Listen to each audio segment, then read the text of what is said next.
ሲመረመር ምንም የለብህም ነው የሚባለው። ነፃ ነህ ነው የሚባለው። እንዴት ነፃ ትሉኛላችሁ? እኔ እግሬን እኮ ማፍታታት ሁሉ አቅቶኛል። በፍጹም እኛ የምንቀበለው አይነት ሰው ስላልሆነ አቁሚ ነው የተባለችው። ጭራሽ ስራ የማይሄድበት ደረጃ ላይ ደረሰ። እግሩ ሁሉ ተቆላለፈ። ይህን ማመን አልቻለችም። አበደች። ነጠላ ለብሰው የሚያታልሉን በቃ ከእግዚአብሔር ከነሱ ውጭ ሌላውን ሰው የማያውቅ ይመስላቸው መተት እንደተላከበት ሁሉ ነገር ይፋወጣ። ሄዳ ጠየቀችው። መጀመሪያ አካባቢ ሊያፈጥባት ሞክሮ ነበረ። ግን ለምንድን ነው ወንድሞች ይሸጠሉኝ? እሷም መልስ አልነበራትም። አባቶች ይጣራሉ፣ ነጠላ ጋርደን ነው የምንቀድሰው ይላሉ።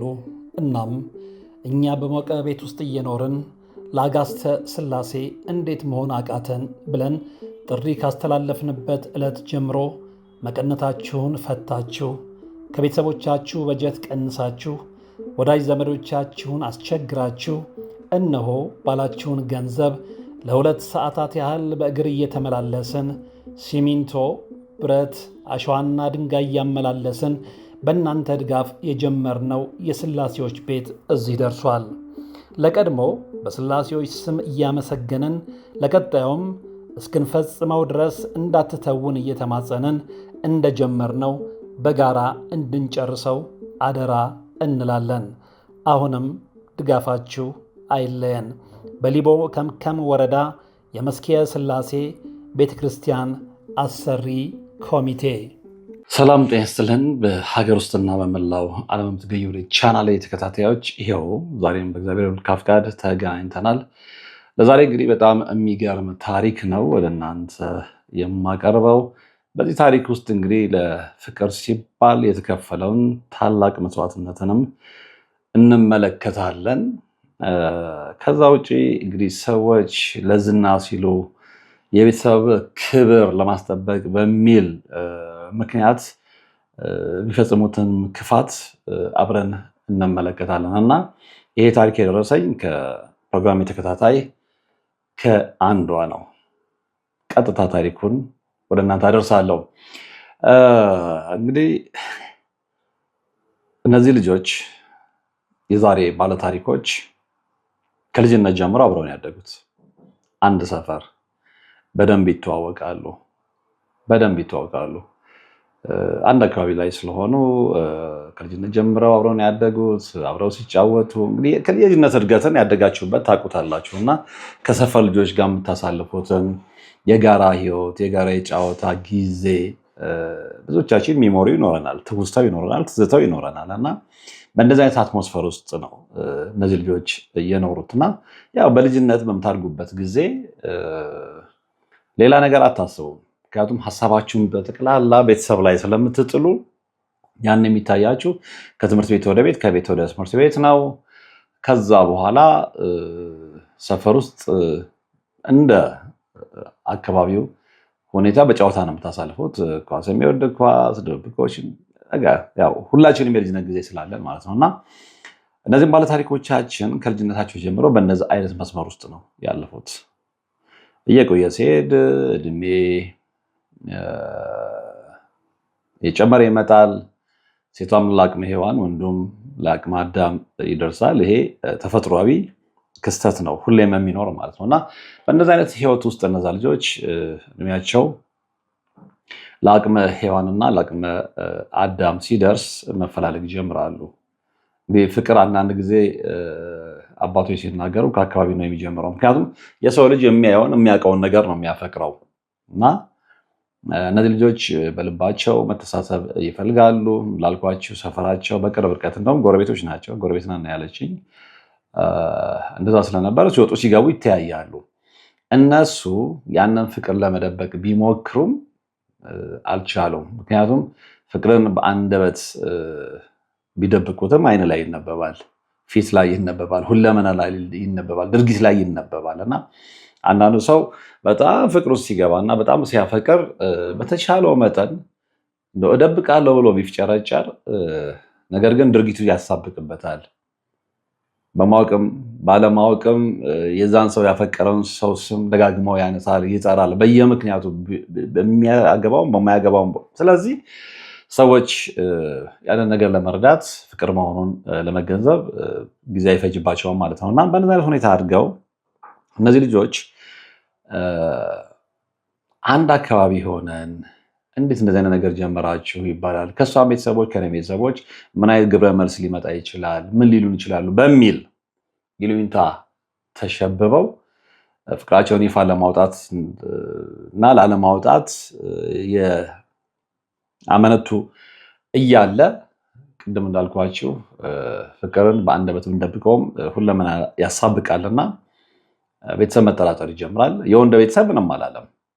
የሴቷ ቤተሰብ በተለይ ወዲያው የደረሰው ወንድሞቿ ጋር ስለነበር፣ በነገራችን ላይ እሷ ቤተሰቦች ውስጥ በሚገርም ሁኔታ 9 ልጆች አሉ። ብቸኛዋ ሴት እሷ ነች። ስለዚህ እንደ አይነ ብሌና የሚንከባከቧት በጣም ነው የሚጠብቋት።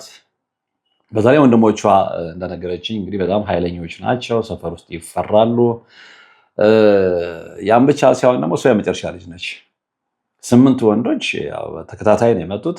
መጨረሻ ላይ መቋጫዋ እሷ ነች። ስለዚህ ቤተሰብ ውስጥ የሚኖራትን ቦታ መገመት ያን ያህል የሚከብድ አይደለም። በጣም ቆንጆዬ ልጅ ነች። የጠይም ቆንጆ እንደነገረችኝ እንግዲህ የደም ገንቦ፣ ሰዎች ስለሷ መልካም የሚያወሩ፣ ጨዋ፣ ሰፈር ውስጥ በጨዋነቷ የምታወቅ፣ ቀና ብላ ሰው ማታይ፣ እንዲህ አይነት ባህሪ ያላት ልጅ ነች እና ሌላው አንድ ሰፈር ውስጥ ከማድረጋቸው ባሻገር የሚማሩትም አንድ ትምህርት ቤት ነው። ኤሌመንታሪም አንድ ትምህርት ቤት ነው የተማሩት። ውጤት መጥቶላቸው ወደ ሃይስኩል ሲሻገሩም የተመደቡበት ትምህርት ቤት አንድ ነው። ስለዚህ ኤሌመንታሪም ሃይስኩልም አንድ ላይ ነበሩ ማለት ነው። ስለዚህ የሰፈር ልጅነቱ አለ፣ የትምህርት ቤት ህይወቱ አለ። ትምህርት ቤት ደግሞ ሲገናኙ የበለጠ ግቢ ውስጥ በነፃነት ከሰፈሩ ይልቅ ትምህርት ቤት ውስጥ በነፃነት ለማውራት እድሉን አግኝተው ነበረ።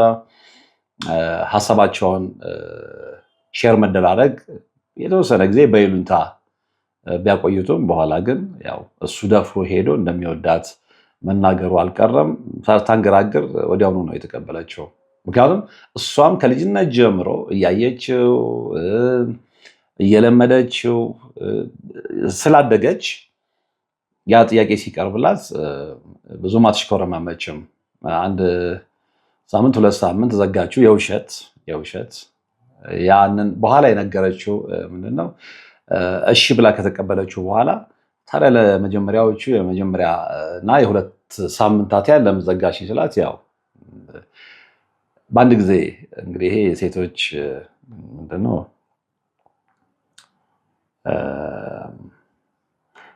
መግደርደር ነው የሚባለው አይደል? ቃል ስላጣሁለት ነው። እና ይሄ የዚህን ዘመን ሴቶች ሪፕሬዘንት ያድርግ አላውቅም። ቀድመው የነበሩ ሴቶች ግን አይናፋሮች ናቸው። በአንድ ጊዜ የሚቀዠቀዡ አይደሉም። እጃቸውን ማን የሚሰጡም አይደሉም። ተለምነው ደጅ ተጠንተው ከዛ በኋላ ደግሞ በትክክል ሚስት መሆን የሚችሉ ትዳራቸውን የሚያከብሩ እንደዛ አይነት ባህሪ ያላቸው ናቸው።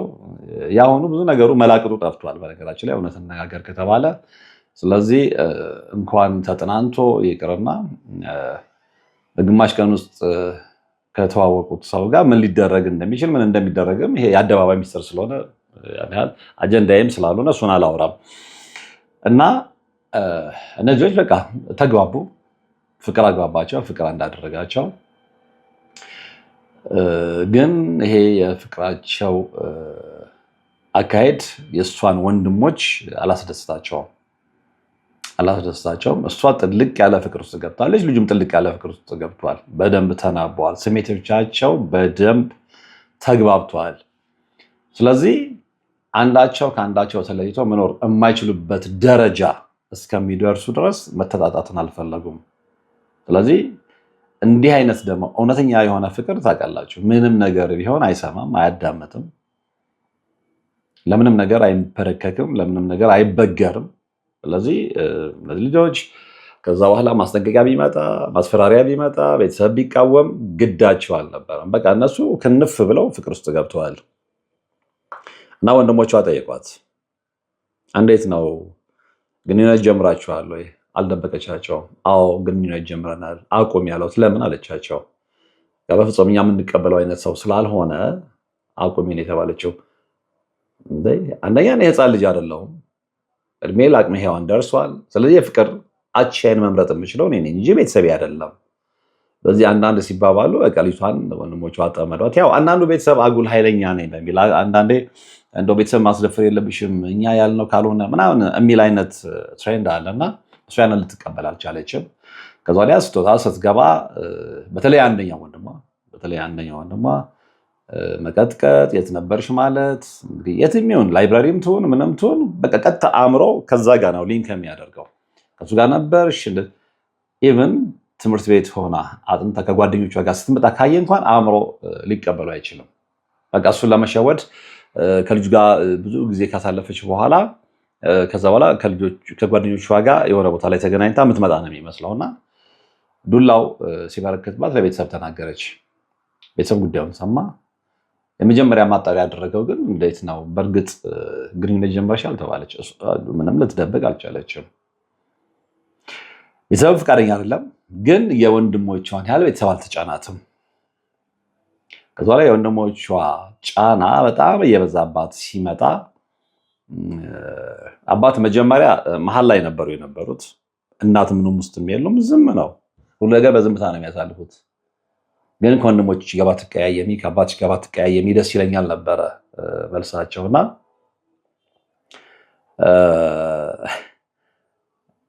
አባት ወደ ወንድ ልጆቻቸው ማድላት ጀመሩ። ስለዚህ እቺ ልጅ የቁም እስረኛ ልትሆን ነው፣ ፍላጎቷ ሊጫኗት ነው። እሷ ደግሞ አልፈለገችም።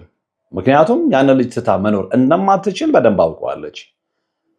በባህሪ ወደዋለች፣ በመልክ ወደዋለች፣ በትምህርት ጉብዝና ወደዋለች፣ ሰፈር ውስጥ ባለው የሰዎች አክብሮት ወደዋለች። ሰዎች ለሱ ባላቸው አመለካከት ባላቸው አክብሮት በጣም ዲሰንት ነው፣ በጣም ዝምተኛ ነው። ብዙ ጓደኞች የሉትም። አብዛኛውን ጊዜ የሚያሳልፈው በጥናትና በንባብ ነው እና ይህንን ባህሪው ተመችቷታል። ሞር እየተቀራረቡ በሄዱ ቁጥር ደግሞ ሞር እያውቀችው ስትሄድ የበለጠ ጥልቅ ፍቅር ውስጥ ነው የገባቸው። ስለዚህ ከዚህ ልጅ ማን ነው ሊለያት የሚችለው?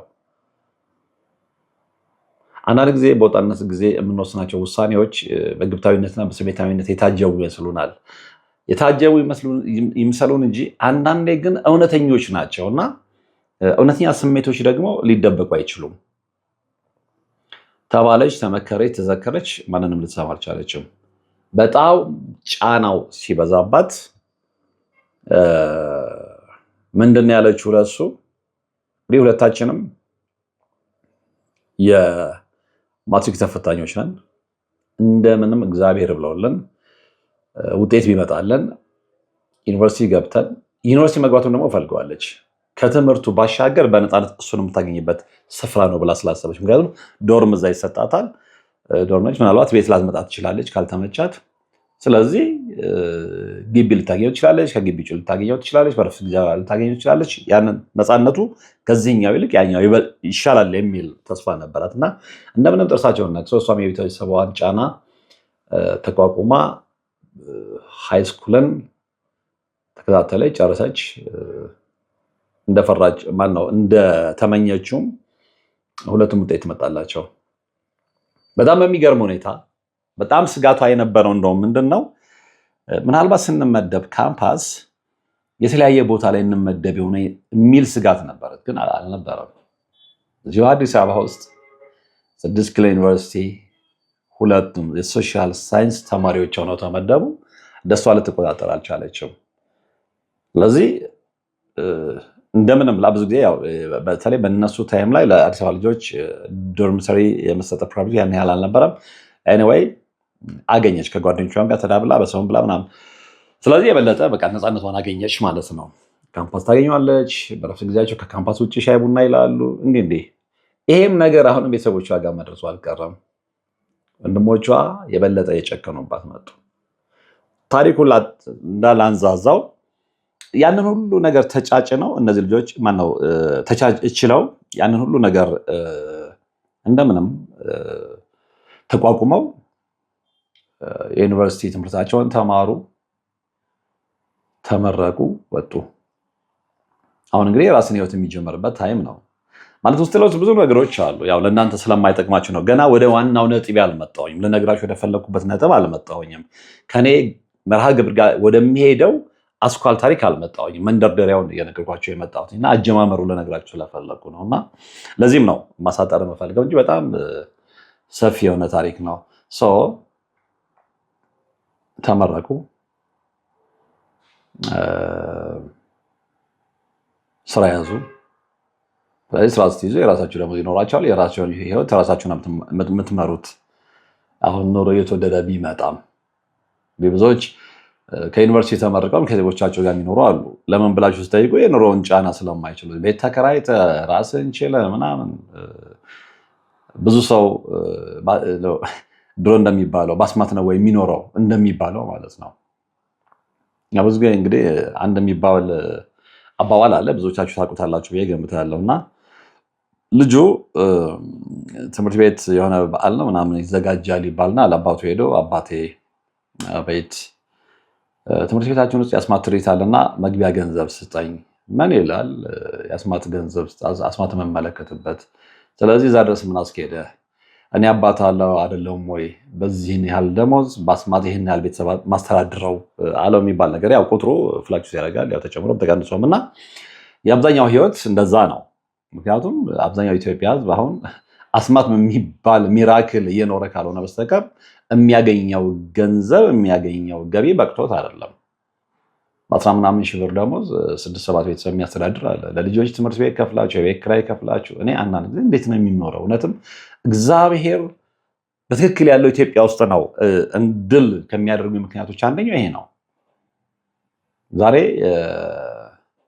2 ክፍል መኝታ ያለው ቤት 75 ሺህ ብርና 80 ሺህ ብር በሚባልበት ሰዓት ላይ የሰው ልጅ በ10 ምናምን ሺህ ብር በ10 ሺህ ብር ደሞዝ 6-7 ቤተሰብ ማስተዳደር ከቻለ አስማት ነው። ሌላ ምንም ሊሆን አይችልም። እና ነው አስማት ነው ወይ የሚለውን ጥያቄ ሊያስከትል ይችላል። ሶሪ እንግዲህ በእግዚአብሔር ተአምር ነው እየኖረ ያለው። አስማት የሚለው ይታረምልኝ። እና እነዚህ ልጆች ግን ከተመረቁ በኋላ በነፃነት መኖር ስለፈለጉ እሱ እንዳቅሙ ቤት ተከራይቶ ከቤተሰብ ወጣ። እሷ እስከተወሰነ ጊዜ ድረስ አልወጣችው ነበረ። በኋላ ግን ጫኗን እንደማትችለው ስለምታውቅ ተመካከሩ። ያው ቤተሰቤን ማስከፋት ስለማልፈልግ በቃ አንተ ራቅ ብለህ ተከራይ ነው ያለችው። እንደውም እንዲገኙም ስላልፈለጉም ሊሆን ይችላል ራቅ ብሎ ተከራየ። እሱ ድሮ ይኖርበት በጋራ ይኖሩበት ከነበረው ሰፈር። ስለዚህ ቤቱ ትሄዳለች፣ የሚያስፈልገው ነገር ታዘጋጅለታለች። ከዛ በኋላ ግን እሷ ከስራ ስትመለስ ወደ ቤተሰቡ ጋር ነው ትሄደው። አሁንም ይህንን ጉዳይ ወንድሞቿ መስማታቸው አልቀረም። አሁን የበለጠ እያመረሩ መጡ። እሷም አቋሟን አሳወቀቻቸው። እንዴ በቃ አሁን እኮ እኔ ራሴን የቻልኩ ልጅ ነኝ። በፊትም ነግሬያቸዋለሁ። ያን እሺ ተማሪ ነኝ፣ በቤተሰብ ቁጥጥር ስር ነኝ። አሁን ግን ከዩኒቨርሲቲ ተመርቄ ይብዛም ይነስም ደሞዝም ማገኝና ራሴን በራሴ ማስተዳድር ልጅ ነኝ። ስለዚህ የራሴ ምርጫ ለራሴ ተውልኝ። አልሰማትም። አሁንም እናት ድምፀ ታቅበ ውስጥ ነው ያሉት። ስለዚህ በጣም እያየሁ ነው የመጡት አባትና ወንድሞቿ ናቸው። እና ይሄ ነገር ከአቅም በላይ ሲሆን በተለይ አንደኛ ወንድ በጣም ኃይለኛ ወንድም አላት ብያችኋለሁ። እሱ የዛተ መምጣት ይጀምራል። እና ሲዝት እሷ የመሰላት ምንድነው ፈልገው ያስጠነቅቁታል፣ ከዛ በኋላ ይደበድቡታል ነው እሷ አእምሮ ውስጥ ያለው የገመተችውም። እና ነግራው ነበር በተቻለ መጠን ተጠንቀቅ፣ እንዲህ እነሱ የሚኖሩበት ቦታ ላይ ብዙም አትታይ፣ እንደዚህ አይነት ነገር ማለት ነው። ችግር የለውም ግን ለምንድነው ወንድሞች ይሸጠሉኝ? እሷም መልስ አልነበራትም። እስከ መጨረሻው እንቆቅልሽ ነው የሆነባት፣ እንደነገረችኝ ከሆነ ማለት ነው። እስከ መጨረሻው ስቲል ነው እንቆቅልሽ ነው የሆነባት። ከዛ በዚህ መሀል ነው እንግዲህ በቃ እነሱም እየሞገቷት እሷም ጥልቅ ያለ ፍቅር ውስጥ እየገባች ህይወት ቀጠለ ማለት ነው። ልጁም ፍቅረኛዋ ቤት ተከራይቶ ሄዳለች፣ ልብሱን ታጥብለታለች፣ ምግብ ትሰራለታለች። እንዲህ አላለ በጓደኝነት በፍቅር ጓደኝነት ዘመን የሚደረግ ነገር አላለ። ሴት ልጅ ቤተሰቦቿም ጋር ብትሆን ያፈቀረችው ልጅ ቤት ተከራይቶ በነፃነት የሚኖር ከሆነ እሱ ጋር ሄዳ ልብሱን ማጠብ፣ ምግብ መስራት፣ አብሮ ማሳለፍ እንዲህ አይነት ነገር የተለመደ ነው። እና የዛ አይነት ህይወት የበለጠ የጣማት መጣ። ምክንያቱም ቤተሰቦቿ ጋር ብትኖርም እሱ ጋር በምትሄድበት ሰዓት ላይ የበለጠ የሚሰማት በቅርበት ስለምታገኘው፣ በቅርበት ጠረኑን ስለምትጋራ፣ በቅርበት አይን አይኑን እያየች ስለምታወራው፣ ስለ ወደፊት እቅዳቸው ስለሚኖሩት ኑሮ ስለምታወራው የበለጠ እየወደደችው መጣች። ማወር ደግሞ ራዩን ውስጡን እየተገነዘበች ትመጣ፣ ደግሞ የበለጠ ፍቅሯ እያየለ መጣ። ስለዚህ አይደለም ወንድሞቿ አይደለም አባቷ ሞት ካልሆነ በስተቀር ከዚህ ልጅ ምንም ነገር እንደማይለያት እርግጠኛ ሆነች። በዚህ መሃል ነው እንግዲህ አሁን ወደ ዋናው ነጥቤ የሚወስደኝ ታሪክ የተፈጠረው። ይሄ ልጅ በድንገት ይታመማል። ልብ አድርጎ ብዙ ሰዎች ህይወት ላይ የሚከሰት ግን ልብ የማንለው ነገር ነው። ምክንያቱም የህይወታችን አንድ አካል ሆኗል። እኛ ግን ልናቀው ደንዝዘናል። እና እግር መተሳሰር ጀመረ፣ ፔን ጀርባውን መያዝ ጀመረው፣ ስራ መስራት እስከሚያቀተ ድረስ ማለት ነው። እና ከአሁን ይሻለዋል ተብሎ ቢጠበቅም ምንም ለውጥ ሊመጣ አልቻለም። በየሐኪም ቤቱ ተንከራተቱ፣ በየሐኪም ቤቱ ዞሩ። ሲመረመር ምንም የለብህም ነው የሚባለው፣ ነፃ ነህ ነው የሚባለው። እንዴት ነፃ ትሉኛለች? እግሬን እኮ ማፍታታት ሁሉ አቅቶኛል። እንዲህ እያለ ነገሮች የባሱ መጡ። ጭራሽ ስራ የማይሄድበት ደረጃ ላይ ደረሰ። እግሩ ሁሉ ተቆላለፈ። አቅም በላይ ስለሆነበት እንግዲህ ስራ ካቋረጣችሁ የተወሰነ ጊዜ ነው የምታገሷችሁ። ረጅም ጊዜ የቆያችሁ ብሄዳችሁ ቁጥር ያን ስራ መልቀቅ ግዴታችሁ ነው። ዋርኒንግ ይሰጣችኋል። የተወሰነ ጊዜ ወደ ስራ ገበታችሁ የማትመለሱ ከሆነ ያው ሊከሰት የሚችለው ነገር መገመት ያን ያህል ከባድ አይደለም እና የእሱ ህመሙ ከመሻል ይልቅ የባሰ ሲሄድ ወደ ቤተሰቦቹ ተመልሶ ገባ። ምክንያቱም ስራውን ለመተው ተገዷል። ከዛ በኋላ ደሞዝ ይቆማል የተወሰነ ጊዜ፣ መታደሪያ ያስፈልጋል። ያ ደግሞ ከአቅሙ በላይ ነው የሆነው። ወደ ቤተሰቦቹ ተመልሶ መጣ። ቤተሰቦቹ ጋር ከመጣ በኋላ እንደ በፊቱ ቤት ተከራይቶ እንደሚኖረው በነፃነት ባታገኘውም ግን በቃ የቤተሰቦቿን እና ስፔሻሊ ነገርኳቸው ወንድሞቿን እና የአባቷን ትዕዛዝ ጥሳ እየሄደችን መጠየቅ ጀመረች። ያው የእሱን ቤተሰብ አወቀ። ነገር ግን ጣልቃ ሊገባ አልፈለገም። ደስተኞች ነበሩ። እሱ የፈለጋትን እሱ የሚወዳትን በቅርበት የሚያውቃትን ከልጅነት ጀምሮ አብሮ ሲያድግ ያጠናትን ልጃቸው ቢያገባ ደስተኞች ነበሩ። የእሱ ቤተሰቦች ተቃራኒ የሆኑት የእሷ ቤተሰቦች ናቸው። እና እሷ ጋር ሲሄዱ እሷ እነሱ ጋር ስትሄድ ደስተኞች ነበሩ። ምክንያቱም ሰፈር ውስጥ ያላትን ስም ያውቃሉ። ጨዋ ነች፣ ቆንጆ ነች፣ የተማረች ነች። ከዛ በላይ ደግሞ ልጃቸው ምን ያህል እንደሚያፈቅራት ያውቃሉ። ያ በቃ ለእነሱ በቂ ነው። ትክክለኛ ሚስት እንዳገኘ ልጃቸው እርግጠኞች ናቸው፣ የወንድ ባለቤት ማለት ነው። ያኛው ቤተሰብ ግን ያው እንዳልኳቸው ነው፣ ሁሌም ዘራፍ እንዳለ ነው። ግን ዘራፍ ማለቱ ልጅቷን ከዛ ሊያስቀራት አልቻለም። እንደውም በጣም የተጫኑባት ሲመጣ እንዲህ የምታደርጉኝ ከሆነ በቃ ኖርማሊ እኔ ባለችኝ ደግሞ እንደምን አብቃብቼ እኖራለሁ፣ ቤት ለቅቄ እወጣለሁ ስትል ትንሽ ጋብ ያደርጋቸው እሱ ነው። እዛቸው ግን አልቀረም። በዚህ መሃል ሐኪም ቤት አሁንም እየተመላለሰ ከቤተሰቦቹ ጋር ያልዞረበት ቦታ የለም። ሊሻለው አልቻለም። ሞር እየባሰ መራመድ እያቃተው መተኛት እያቃተው ሲመጣ አንድ ሀሳብ መጣ። ለምን ጸበል አይሞክርም? እኔ አሁን ብዙ ጊዜ እላለሁ፣ እንግዲህ ምናልባት ደውዬ ያልኳችሁም ሰዎች ታስታውሳላችሁ ብዬ አስባለሁ። እና ሰው ጸበል ልሞክር ሲል ብዙም ደስ አይለኝም። ምክንያቱም ጸበል አይሞከርም። ከዚህ በፊትም ፕሮግራም ትሰራ እንደምላችሁ በቃ እድናለሁ ብላችሁ በእርግጠኝነት የምትሄዱበት ስፍራ ነው እንጂ ሙከራ አድርጋችሁ እድናለሁ አልድንም ብላችሁ ተጠራጥራችሁ የምትሄዱበት ቦታ አይደለም። እና ለማንኛውም ይሄ ልጅ ጸበል ለመሄድ ይወስናል። እምነት ላይ ይሄ በጣም ኮንሰርቫቲቭ የምትሏቸው አይነት ልጆች አይደሉም፣ እሱም። ነገር ግን ያው እንደ ማንኛውም ይሄ ኮመን የሆነ አማኝ አለ አይደለ? በጣም ጥልቅ ብሎ ያልገባ በጣም ደግሞ ከእምነቱም ጥልቅ ብሎ ጭልጥ ብሎ ያልወጣ መሀል ላይ ያለ አማኝ ማለት ነው። ግን ያው እግዚአብሔር ልብን ስለሆነ የሚመለከተው እንግዲህ የእሱን መስፈርት አናቅም፣ የእሱን መመዘኛ አናቅም። አንዳንድ ጊዜ በየጊዜው እንደው ከቤተክርስቲያን ጠፋ ምናምን የሚሉ ሰዎች ጋር ክፋት ትመለከታላችሁ። አንዳንዴ ደግሞ እንደዚህ ሚዲየም አማኝ ሆነው፣ ሚዲየም አማኝ ስላችሁ ምንድን ነው? በሳምንት አንድ ቀን ቤተክርስቲያን እየሄደ እንግዲህ ቤቱ ምን እንደሚጸልይ አናውቅም። ሰው አሁን እየተቸገርን ያለ ነው ምንድን ነው? ነጠላ ለብሰው የሚያታልሉን በቃ ከእግዚአብሔር ከነሱ ውጭ ሌላውን ሰው የማያውቅም ይመስላቸው እግዚአብሔር የግል አጎታቸው የሚመስላቸው ሰዎች እየበረከቱ መጥተዋል። እግዚአብሔር ግን እንደዛ አይደለም።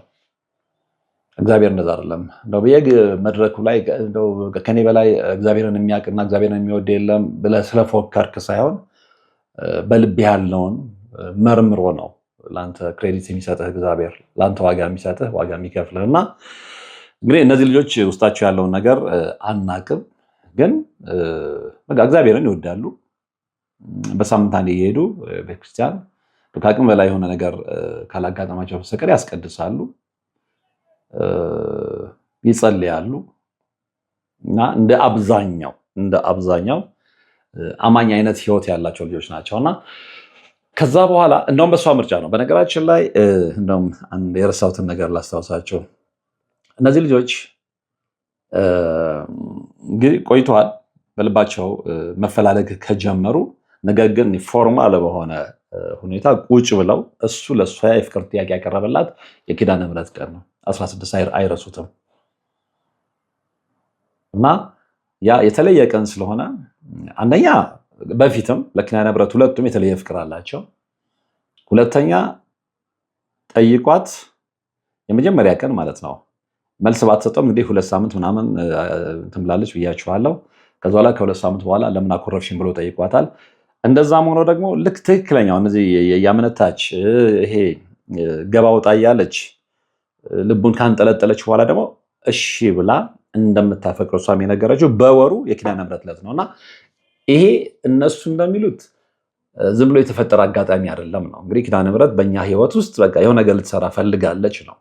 የልባችንን መሻት በእውነት ላይ የተመረኮዘ ፍቅር ተመልክታ አንድ ልታደርገን ልታጣምረን እሷ ራሷ ወዳና ፈቅዳ ያደረገችው ነው ብለው ነው የሚያምኑት። ስለዚህ ከበፊትም ለኪዳነ ምሕረት ፍቅር አላቸው። ይሄ ነገር ከሆነ በኋላ ደግሞ የበለጠ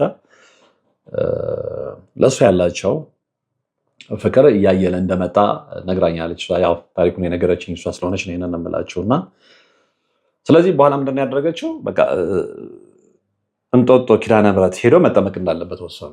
ቦታውንም የመረጠች እሷ ነች። እንግዲህ የመረጠችበት ምክንያት ራሷ ነች የምታውቀው።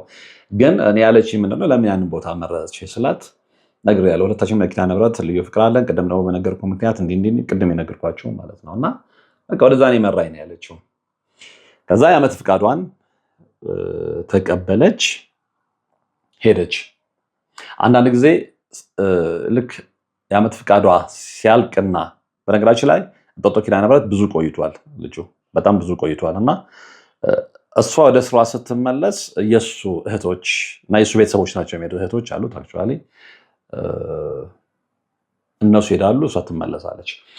በኋላ ግን ምንድን የሆነው በጣም በሚገርም ሁኔታ ይሄ ልጅ እየተጠመቀ እዛው ቤት ተከራይተው ማለት ነው እንጦጦ ኪዳነ ምሕረት እየተጠመቀ ከእግዚአብሔርን አድነኝ እያለ እየለመነ ብዙ ቆየ።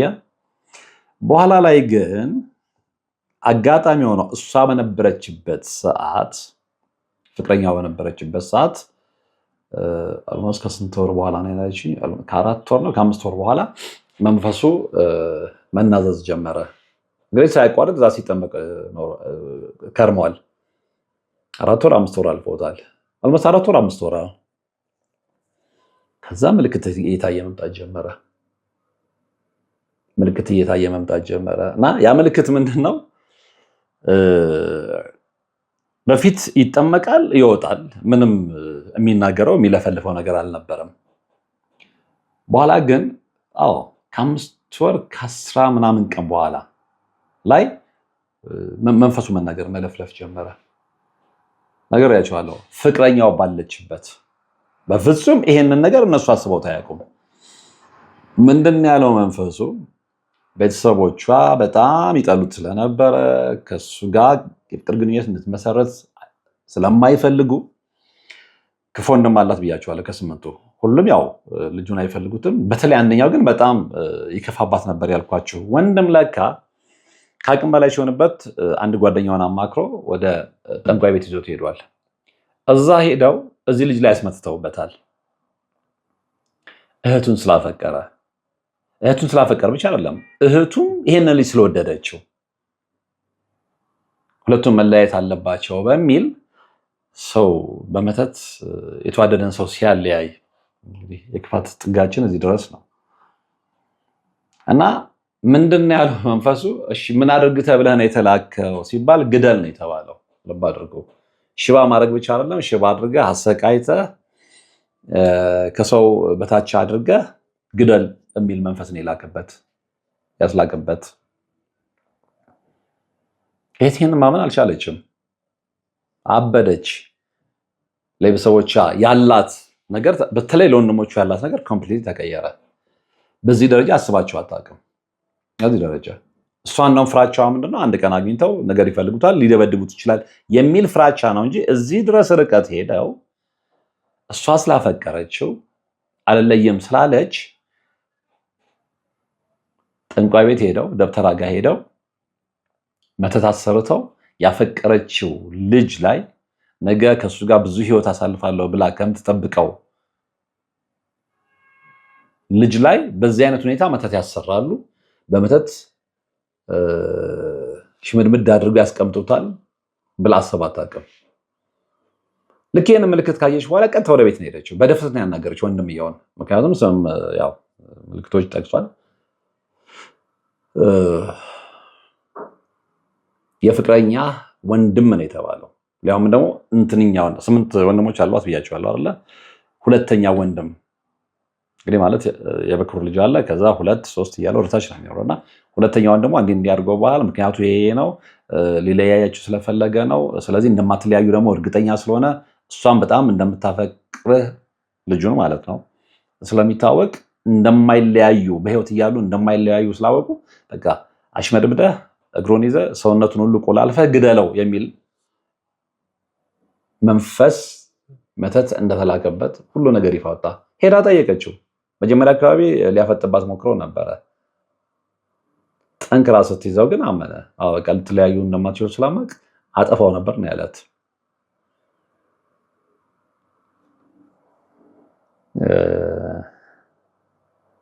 ከዛ ላይ የተፈጠረውን ነገር በጣም ብዙ ነገሮች ተፈጥረዋል። በጣም ብዙ ነገሮች ያቺ ልጅ ጨርቋን ጥላ ማበድ ነው የቀራት። ራሷን ጣለች።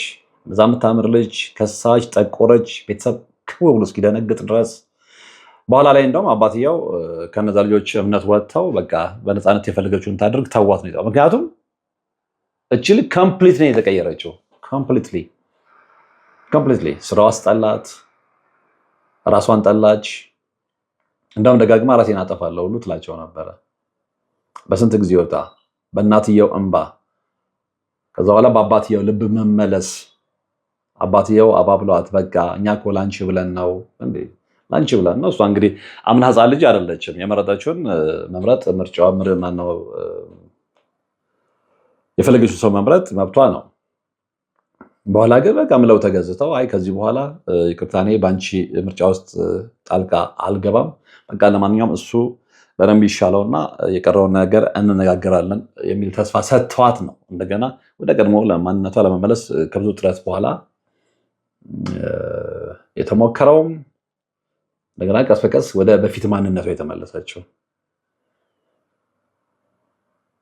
ወንድሞቿ እዚህ ደረጃ ላይ ማምረሯን ሲመለከቱ፣ እዚህ ደረጃ ላይ መድረሷን ሲመለከቱ በልባቸው አሁንም ቂም እንደቋጠሩ ቢሆንም በቃ የራሷ ጉዳይ ብለው ነው ከዛ መስመር ውስጥ የወጡት። በኋላስ በቃ ያለች ከዛ በኋላም እንደገና ረጅም ጊዜ እዛው ቆየ፣ ተጠመቀ፣ መንፈሱ ተሸኘለት፣ ጠላቶቹን አወቀ። ሌላው የእሷ ስጋትና ፍርሃት ምንድነው? ቤተሰቦቼ እንደዚህ እንዳደረጉበት ስለሚያውቅ ይጠለኛል የሚል ነበር። ቃል ገባላት። አንቺ አልደረሽም፣ አንቺ ለእኔ ያለሽን ነገር አውቃለሁ። እንዴ አንቺ እኮ ከኔ ጋር እንደማትለይ ያለሽን ጽኑ ፍቅርና እምነት ስላወቁ ነው ለመለያየት ያንን ያደረጉት። ስለዚህ አንቺ ምን ቤት ነሽ? እኔ ቂም አልይዝባቸውም፣ በቃ እግዚአብሔር ይቅር ይበላቸው ነው ያላት። እግዚአብሔር ይቅር ይበላቸው። ከዛ በኋላ አባትየው ቃላቸው ማጣፍ አልቻሉም። ቢያጥፉም ደግሞ ሊከተል እንደሚችል ያውቃሉ። ከብዙ ውጣ ውረድ በኋላ ይሄ ልጅ ተሻለው፣ ወደ ቀድሞ ጤንነቱ ተመለሰ። የበፊቱ ስራ ላይ አይደለም፣ ሌላ ቫካንሲ ሲወጣ ተወዳድሮ ሌላ ቦታ ላይ ገባ።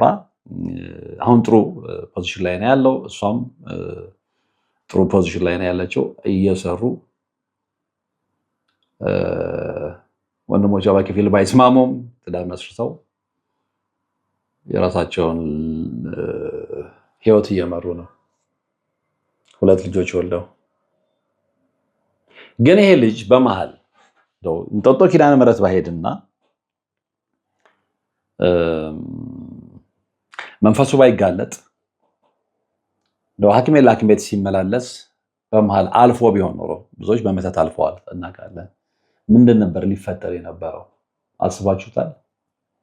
ስለዚህ ሰው ለምንድን ነው የሰው ህይወት ውስጥ የሚገባው? ሰው ለምንድን ነው በሰው ህይወት ውስጥ ማዘዝ የሚፈልገው?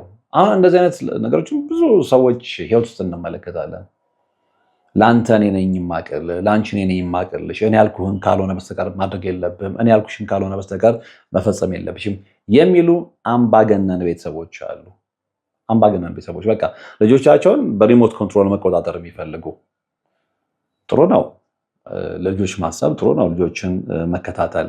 ነገር ግን አንድ ሰው ለአቅመ ሔዋንና ለአቅመ አዳም ደርሶ የራሱን ህይወት ከመሰረተ በኋላም እንደገና ደግሞ ጣልቃ መግባት ትክክል ነው ብዬ አላስብም እና የብዙዎች ህይወት በእንደዚህ አይነት ሁኔታ ተበላሽቷል። የብዙ ሰዎች ህይወት በእንደዚህ አይነት ሁኔታ ዝብርቅርቁ ወጥቷል። ከእንደዚህ አይነት ቤተሰብ እግዚአብሔር ይጠብቀን ለማለት ነው። እርግጠኛ ነኝ እንደዚህ አይነት መሰል ታሪክ ያላችሁ ሌሎች ሰዎችም ትኖራላችሁ ብዬ አስባለሁ። ግን የፈለገ ይሁን የምንጠላውን ሰው በተለይ ደግሞ እህታችን ያፈቀረችውን ወንድማችን ያፈቀራትን በእንደዚህ አይነት ሁኔታ ቤተሰብ ለማለያየት ብሎ መተት እስከ ማድረግ የሚካሄድበት ርቀት ዋጋ ያስከፍላል። ሰዎች ዋጋ ያስከፍላል። አሁን መተትና ድግምት ኢትዮጵያ ውስጥ በቃ ኖርማል የተለመደ ነገር ሆኗል። ግን አትጠራጠሩ፣ የዘራነውን እናጭዳለን እና በዚህ አይነት መስመር ውስጥ የምትሄዱ ሰዎች እባካችሁ ከራሳችሁ ጋር ተነጋገሩ፣ ወደ ውስጣችሁ ተመልከቱና እግዚአብሔር የማይወደው ነገር አታድርጉ ለማለት ነው። የዛሬው መርሃ ግብር ወደ እናንተ ያቀረብኩት መሰል ታሪክ ያላችሁ ብትነግሩኝ መልሼ ወደ እናንተ ሌሎችን ለማስተማር እጠቀምበታለሁ ማለት ነው። በሚቀጥለው በሌላ መርሃ ግብር ነው የምንገናኘው። እስከዛው በያላችሁበት ሰላም። አባቶች ይጣራሉ፣ ነጠላ ጋርደን ነው የምንቀድሰው ይላሉ። እናም እኛ በሞቀ ቤት ውስጥ እየኖርን ለአጋስተ ሥላሴ እንዴት መሆን አቃተን ብለን ጥሪ ካስተላለፍንበት ዕለት ጀምሮ መቀነታችሁን ፈታችሁ፣ ከቤተሰቦቻችሁ በጀት ቀንሳችሁ፣ ወዳጅ ዘመዶቻችሁን አስቸግራችሁ እነሆ ባላችሁን ገንዘብ ለ2 ሰዓታት ያህል በእግር እየተመላለስን ሲሚንቶ፣ ብረት፣ አሸዋና ድንጋይ እያመላለስን በእናንተ ድጋፍ የጀመርነው የሥላሴዎች ቤት እዚህ ደርሷል። ለቀድሞ በሥላሴዎች ስም እያመሰገንን ለቀጣዩም እስክንፈጽመው ድረስ እንዳትተውን እየተማጸንን እንደጀመርነው በጋራ እንድንጨርሰው አደራ እንላለን። አሁንም ድጋፋችሁ አይለየን። በሊቦ ከምከም ወረዳ የመስኪየ ሥላሴ ቤተ ክርስቲያን አሰሪ ኮሚቴ